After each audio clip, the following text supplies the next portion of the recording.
मुहम्मद मुस्तफ़ा सभचो सल्लल्लाहु अलैहि वसल्लम जिन फरमायो आहे पाण फरमायो तो अद्दुआ मुखुल इबादती ऐं ॿिए फरमायूं त अद्दुआ हुवल इबादत दुआ घुरण या इबादत जो मग़ज़ आहे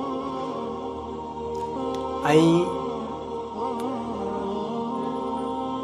दुआ जेका आहे इहा दुआ घुरण इहा ख़ुदि इबादत आहे।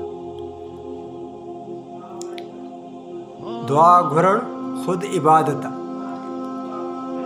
अल्लाह तबारक व तआला खे पंहिंजे बानी जो या बानीअ जो घुरण तमामु घणो पसंदि आहे, वणंदो आहे अल्लाह तबारक व तआला खे। मुंहिंजो बानो मूंखां घुरे, मुंहिंजी बानी मूंखां घुरे, अल्लाह तबारक व तआला खे तमामु घणो वणंदो आहे। तंहिंजे करे तव्हां ॾिसो त क़ुरान शरीफ़ में अल्लाह तबारक व तआला सभ खां पहिरीं जेका सूरत नाज़िल फरमाई आहे उहा बि दुआ आहे। पहिरीं सूरत क़ुरान शरीफ़ जी जेका नाज़िल थियल आहे उहा आहे दुआ। सूरह फ़ातिहा अलहम शरीफ़ जो नालो छा आहे? दुआ। ऐं क़ुरान शरीफ़ जी जेका आख़िरी सूरह मुबारकूं आहिनि उहे बि दुआ आहिनि। सूरह फ़लक़ ऐं सूरह वन्नास इन्हनि में बि दुआ आहे। यानी अल्लाह तबारक व तआला खे पंहिंजे बाननि ऐं बानियुनि जो घुरण एॾो पसंदि आहे त मुंहिंजा बाना ऐं मुंहिंजूं बानियूं मूंखां घुरनि। तंहिं करे पहिरीं सूरत उहा बि दुआ ऐं जेके आख़िरी सूरतूं उहे बि दुआ। दुआ घुरण सां इंसान जी दिलि खे ताक़त मिलंदी आहे। दुआ में एॾी वॾी बरकत।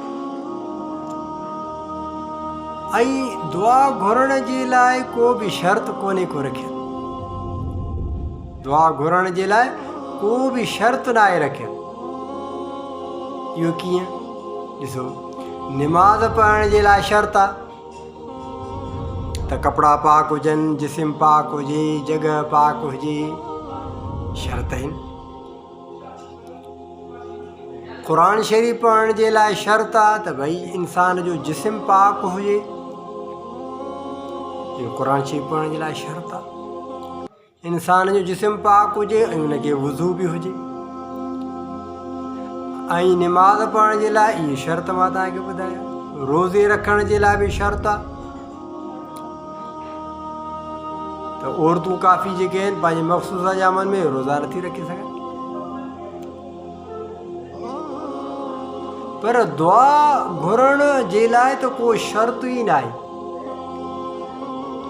जहिड़े टाइम ते बि इंसान बानो या बानी दुआ घुरणु चाहे घुरी सघे थो। कपिड़ा पाक आहिनि या न आहिनि पाक, दुआ घुरी सघे थो। जिस्म बि जेकॾहिं पाक न आहे त माण्हू दुआ घुरी सघे थो। उन जे लाइ शर्त न आहे दुआ जे लाइ, दुआ घुरण जे लाइ त भई तुंहिंजो जिस्म पाक हुजे त पोइ दुआ। हा, आदाबनि में शामिल आहे। आदाबनि में इहो आहे त इंसान जो जिस्म पाक हुजे। दुआ घुरण जे लाइ वेहे ऐं कपिड़ा सुठा पातल हुजनि, ख़ुशबू हणे, काबतुल्लाह शरीफ़ ॾे मुंहुं करे, इहो आदाबनि में शामिल आहे, शर्त न आहे। असां घुमंदे फिरंदे बि दुआ घुरी सघूं था। असां सुता पिया आहियूं त बि दुआ घुरी सघूं था। जेकॾहिं असां वेठा आहियूं त बि दुआ घुरी सघूं था। कचहरी हले थी पई त कचहरी में असां ख़ामोश थी जेकॾहिं वेठा आहियूं दिलि में अलाह साईं खां दुआ घुरी सघूं। यानी दुआ घुरण जे लाइ त वरी ज़बान जो बि शर्त न आहे त को ज़बान माण्हू हलाए, आवाज़ सां दुआ घुरनि न। चप बि बंदि हुजनि, ज़बान बि बंदि हुजे, दिलि में अलाह खे यादि करे अलाह खां दुआ घुरी सघे थो।